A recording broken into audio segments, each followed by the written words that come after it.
È lui. Oddio, in queste cose si sente sempre tutto. Però quando mi riempie di calci e pugni nessuno sente niente. Urlo sì, urlo quanto mi pare. Tanto nessuno sente mai niente. Magari non tornasse stasera. E se torna, che mi farà? No, magari stasera tornerà dolce, amoroso, come ai primi tempi quando eravamo innamorati.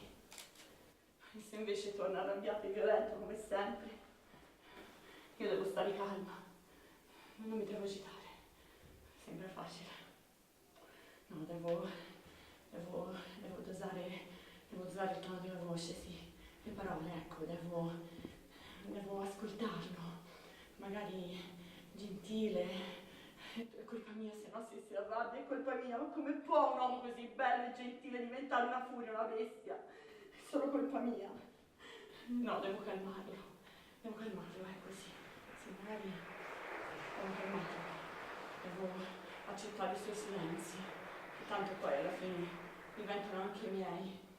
Accondiscendi, Sara, accondiscendi a tutto, anche a fare sesso. Così magari sfoga a letto la sua rabbia e non con le botte. Anche se quando lo fa così arrabbiato mi fa male. Cazzo, mi rovina tutta. Lui dice che a me piace così. A me piace così.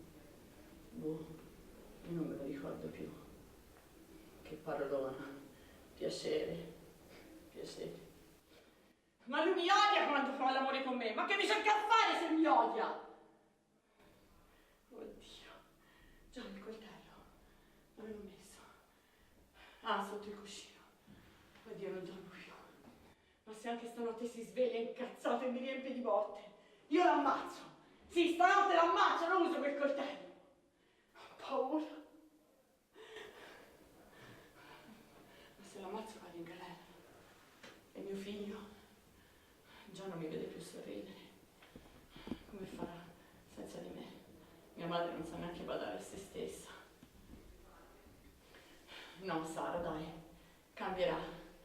Lui è così carino, è così bello, dolce, altruista, fuori, tutti te lo invidiano. Solo dentro queste quattro mura diventa una bestia, ma perché? Allora è veramente colpa mia, non è possibile. Prendetevelo se è così dolce e gentile. Ma lui è l'uomo della mia vita, è il padre di mio figlio. Certo, come si fa a chiamare padre un uomo così? Oddio, e se mio figlio diventa come lui? E massacra di botte sua moglie? O magari comincia a picchiarmi anche lui? L'ho letto da qualche parte, di padre in figlio. No, devo fare qualcosa. Via. Sara, domani magari vai dal dottore, sì, ti fai segnare dei tranquillanti e poi magari di nascosto lo droghi prima di ucciderlo. Stupida, sono una cretina! Continuerò a trovare coraggio solo chiusa in questo gabinetto per tutta la vita. Se restassi qui per sempre, se non uscissi più. No, devi fare qualcosa, Sara, dai. Sì, domani vai dal dottore. Ti fai segnare dei tranquillanti, dai. E poi magari di nascosto li droghi. Tutte e due.